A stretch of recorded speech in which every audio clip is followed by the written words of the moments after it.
Saya tidak peduli siapa yang maju ini calon presiden. Tetapi saya berbeda. Justru problem kita sekarang putusan MK nomor 90 itulah yang menjadi semua sumber keruwetan ini.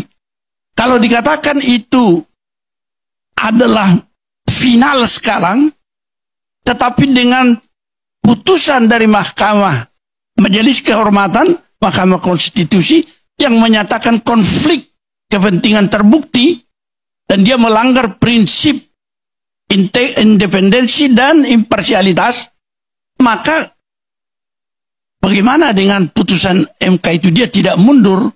Itu artinya sudah diberikan catatan di dalam Undang-Undang Kekuasaan Kehakiman pasal 17 ayat 5. Itu cacat. Maka di dalam suatu negara seperti kita berdasarkan Undang-Undang Dasar 45 dan Pancasila, yang tugas daripada hukum itu mengawal negara demokrasi, catatannya adalah kalau dia cacat di dalam hukum, meskipun final dalam arti tidak ada banding, tidak ada kasasi, tidak ada satu putusan yang cacat boleh dilaksanakan. Istilah teknis di peradilan itu non-executable. Baru dia harus tahu itu. Non-executable. Juga koruptor yang ada di luar di sekarang ini masuk penjara. Gampang aja lihatnya. Yang kaya-kaya nggak wajar itu dari mana dapatnya? Jadi jangan yang kecil-kecil hilirnya, hulunya dibiarkan. Sekali lagi misalnya sektor tambang, coba cek itu. Itu pemain nikel segala macam itu ratusan miliar. Coba cek sektor kelautan, penyeludupan ikan ratusan miliar. Dicek itu pajak, mainannya puluhan ratusan miliar. KPK-nya diam aja. Urusan gratifikasi, makanya KPK itu ganti nama harusnya. Namanya menjadi Komisi Pemberantasan Gratifikasi. Itu loh, karena yang tak tahu gratifikasi aja, yang ujung-ujung aja. Nah kemudian tidak ada satunya kata dan perbuatan. Polisi-polisi yang berhenti di KPK, ada Damani, ada Novel, dulu mengundurkan diri di polisian. Dipecat, mereka rengek, masuk polisi lagi. Begitu mental pemberantasan korupsi, Pak. Coba pikir itu baik-baik. Saya nggak yakin hukum di negeri ini tegak setegak-tegaknya. Dari dulu saya ngomong.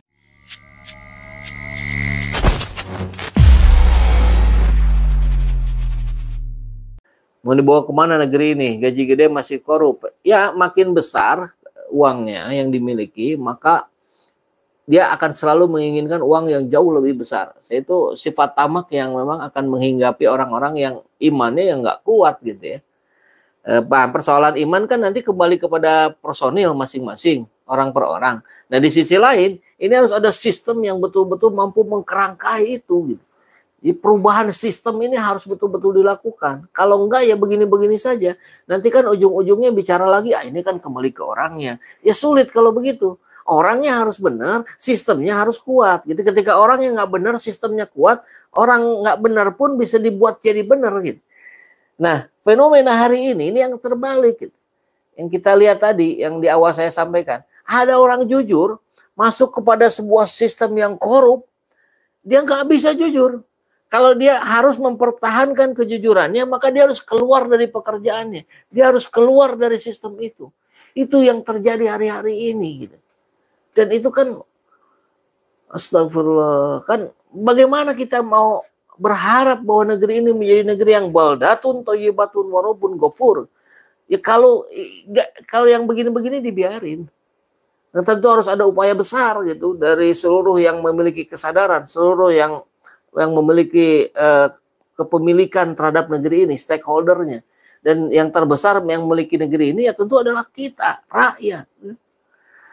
Maka kita berisikan ini hal yang wajar. Karena kita ingin negeri ini menjadi jauh lebih baik. Oke, sudah waktunya aib-aib pejabat di negeri ini diungkap. Oke, ya saya kira itu sepakat ya Pak Dik Santoso. Mudah-mudahan ini jadi momentum yang tepat. 2024, kita mulai Indonesia yang jauh lebih bersih, jauh lebih baik. Oke. Assalamualaikum Kang SJ, sehat selalu. Wajib ganti presiden Zulkarnain ya, gantian katanya ya. Ada yang pakai bajunya kemarin tuh gantian dengan yang UGM asli. Oh emang yang sebelumnya nggak asli. Oke. Pantas aja mobilnya ugal-ugalan, disinyalir SIM-nya palsu nih. Siapa ya? Itu tadi gitu si Hasna ini atau siapa saya nggak tahu tuh. Oke, selamat ya Hakim Agung yang selama ini ngurusin hukum, teriak-teriak NKRI, radikal-radikul, ternyata makan uang haram. Oknum ya, oknum. Zulian Saputra. Nggak lama jabatan, karma Allah. Percuma dari kecil disekolahi. Oke. Nggak mikir anak istri, baik, pasti dari komplotan partai terkorup. Ya nggak juga ya, bukan hanya PDIP yang oknum-oknumnya korupsi, partai lain juga ada, tapi yang terbanyak ya PDIP. Jika koruptor dan pembunuh dihukum mati, ya ini mungkin hukuman mati ini harus betul-betul dimunculkan lagi biar ya menjadi ada efek jerahnya. Kalau sekarang kan Pinangki sesuap berapa banyak itu duit, dituntut 8 tahun, diputus 4 tahun. Dia hanya dipenjara 1,4 tahun apa 1,1 tahun karena dianggap berkelakuan baik. Gimana dia mau jerah? Mungkin dia keluar akan mengulangi dengan cara yang lebih dahsyat, lebih jahat kan? Hakim Agung memalukan sekali. Benar kata Alvin Lim. Ya, ini tadi ya pengacara itu ya yang saya singgung tadi. Mampus bazar munafik. Oh, kok jadi ke bazar? Ya, oke. Waduh, banyak uang, sombongnya ternyata hasil korupsi. Malu dong. Mungkin sudah nggak tahu malu. Bisa jadi begitu. Yang miskin tambah miskin, yang kaya makin kaya. Itu betul, disparitas hari ini semakin luar biasa lebarnya. Pertimbangkan hukuman mati. Dulu, kalau nggak salah, Firly Bahuri sendiri yang bilang akan menetapkan itu. Gitu. Dan itu tempo hari kan kita harapkan dilakukan kepada siapa bansos itu Juliari Batubara. Ternyata kan enggak juga. Jadi jangan sampai lah ini para pejabat itu semuanya dianggap omdo ya, omong doang itu. Jarkoni, iso ngajar ora ngelakoni. Ya, bismillah, semangat terus Bang, update selalu. Oke, terima kasih, itu mudah-mudahan ini bentuk kecintaan kita kepada negeri ini ya. Tidak ada rasa marah, benci segala macam, tidak ada. Yang ada itu kita ingin negeri ini menjadi jauh lebih baik karena diisi oleh orang-orang baik. Dan kita sahabat semua yang merasa orang baik, yuk kita dorong orang-orang baik yang berkompeten, yang capable untuk memimpin negeri ini. Begitu ya. Right or wrong is my country. Judul itu diucapkan oleh Winston Churchill, Perdana Menteri Inggris semasa Perang Dunia Kedua. Ini merupakan semboyan nasionalisme yang dipegang hingga kini. Semboyan yang berarti benar atau salah adalah negaraku. Saya hanya mengabdi pada negaraku saja. Itu sih semboyan dan sikap yang dipegang pemimpin Inggris. Pemimpin memiliki pemahaman bahwa ia harus memimpin berdasarkan pengangkatan. Dalam artian, suka atau tidak suka bawahannya, ia tetap menjadi orang yang memimpin suatu jabatan. Makna pemimpin adalah ia memimpin berdasarkan pengakuan oleh bawahan, dalam artian memang yang pantas memimpin. Nah, presiden itu merupakan pemimpin yang dipilih oleh sebagian rakyat, tapi berkuasa seolah-olah untuk seluruh rakyat. Menteri juga sama seperti itu, ditunjuk untuk mengurusi bidang tertentu sesuai kemauan presiden. Kalau DPR bagaimana? Itu berbeda tentunya. Disebut yang mulia karena kedudukannya mulia sekali sebagai pilihan rakyat. Dalam tanda kurung boleh beli suara. Harusnya yang dipilih rakyat itu harusnya berpikir dan bertindak atas nama rakyat. Tapi kenyataannya bertindak dan berpikir atas nama partai. Begitu bukan?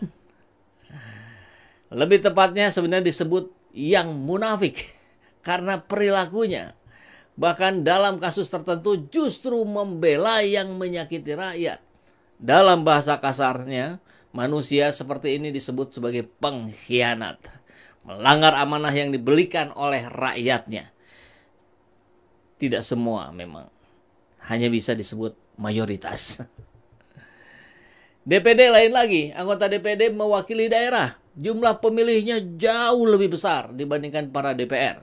Kalaupun ada anggota partai di sini, sama sekali tidak mewakili partai. Sikap anggota DPD lebih luas. Makanya kadang-kadang sejalan dengan keinginan presiden, kadang-kadang juga sejalan dengan keinginan rakyat. Yang maksudnya tentu berbeda dengan keinginan presiden. Bagaimana dengan MPR baru ini? Anggota MPR adalah anggota DPR plus DPD. Jadi suaranya bermuara ke partai juga. Karena jumlah anggota DPR yang paling dominan. Itulah sebabnya kita perlu MPR yang sesuai dengan UUD 45 yang jumlahnya utusan golongan, utusan daerah, dan partai itu seimbang. Sehingga kedaulatan dipegang oleh rakyat, bukan oleh partai. Bagaimana sikap pemimpin negara Indonesia? Tampaknya mereka memegang moto right or wrong is for China. Mengerikan sekali, bukan? Lihat saja proyek IKN, reklamasi, kereta api cepat Bandung-Jakarta, investor bebas pajak, Omnibus Law, Perpu Cipta Kerja, Second Home Based Policy, turnkey, proyek pembangunan bandara di kota-kota kecil, kebijakan KTP, dan lain sebagainya. Semuanya terlihat seolah menyediakan penduduk dan tentara RRC datang dan pindah ke Indonesia. Selain itu, jika ada masalah seperti di Morowali, TKA Cina dibela habis-habisan. TKA lokal dibantai begitu rupa. Selain itu, TKA dan investor Cina yang bebas pajak ini menjadi arogan. Apalagi polisi dan TNI ikut membela Cina. Rakyat Indonesia ini siapa yang bela? Nah, dari uraian di atas, apa yang bisa kita banggakan dari pemimpin kita? Yang jelas, Cina dalam berdagang tidak mengenal etika, suap, tekan, ancam, bunuh, itu merupakan cara mereka. Mereka tidak mengenal agama. Jadi tidak takut pada Allah. Para petinggi kita yang sudah kena perangkap, sulit bisa keluar lagi dari lingkaran tersebut. Sangat berbeda dengan sikap dagang kaum pribumi yang memiliki etika yang baik dan takut pada Allah. Artinya, pemimpin negara kita memang positif, menghamba pada RRC dan menekan rakyat jelata. Pimpinan seperti ini tidak pantas disebut sebagai pimpinan Indonesia. Pimpinan Indonesia sudah menjadi tawanan RRC dan tidak bisa keluar lagi. Makanya mati-matian ingin bertahan 1 periode lagi menjadi 3 periode. Celakanya partai-partai yang hanya memikirkan isi perut saja rame-rame mendukung, bahkan kepala desa dengan iming-iming periode jabatan 6 tahun diperpanjang menjadi 9 tahun. Ikut mendukung, padahal 6 tahun juga sudah kelamaan. Bagaimana yang lainnya seperti para menterinya, ketua partai? Mereka berlomba mengeruk kekayaan rakyat dan ikut menghamba pada pemimpin bangsa lain. Sungguh berbanding terbalik kondisinya. Bahkan anggota DPR, nah ini tulisannya DPR-nya kecil ya. Sengaja huruf kecil karena sekecil manfaatnya buat rakyat. Saat pileg rame-rame minta dukungan rakyat. Setelah jadi mereka mengkhianati rakyat dengan disepakatinya berbagai undang-undang yang menyusahkan rakyat. Setelah jadi anggota DPR, mereka setia pada partai dan apa saja yang jadi duit. Termasuk ikut mengabdi pada bangsa lain. Sungguh, ini pengkhianatan atau kemunafikan yang bukan main. Bagaimana dengan aparat? Lihat saja perilakunya. Sudah jauh menyimpang dari apa yang didambakan oleh rakyat. Kesetiaan mereka hanya untuk kekuasaan dan harta. Bagaimana dengan TNI? Rasanya sama saja. Mereka rame-rame menjadi penjilat supaya bisa cepat naik pangkat. Sumpah setia pada negara sudah dilupakan. Tinggal yang sisa setia pada atasan dan uang.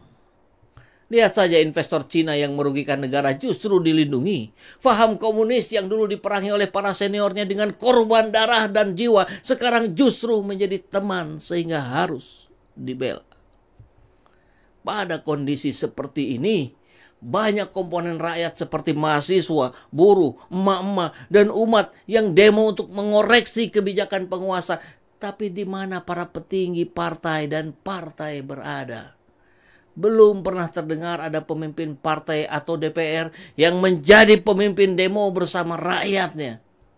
Mereka justru hadir saat memutuskan undang-undang yang merugikan rakyat. Pasti tidak semua seperti itu, tapi mayoritasnya memang seperti itu. Ingin rasanya mendengar Panglima TNI mengusir TKA yang kurang ajar dan memerangi komunis yang sudah merayap ke semua lini. Ingin rasanya TNI kembali ke jati dirinya, menjaga negara seutuhnya bersama rakyat. TNI mandiri, tidak membebek pada instansi lain. Ingin rasanya polisi bersikap seperti waktu dipimpin oleh Jenderal Hugeng. Gunakanlah right or wrong is my country sebagai penyemangat anggota TNI dan rakyatnya. Bandung, 24 Januari 2023. Mehmet Hakim, pengamat sosial. Keren sekali tulisannya. Terima kasih Pak Dr. Mehmet Hakim. Beliau akademisi, praktisi, pengamat.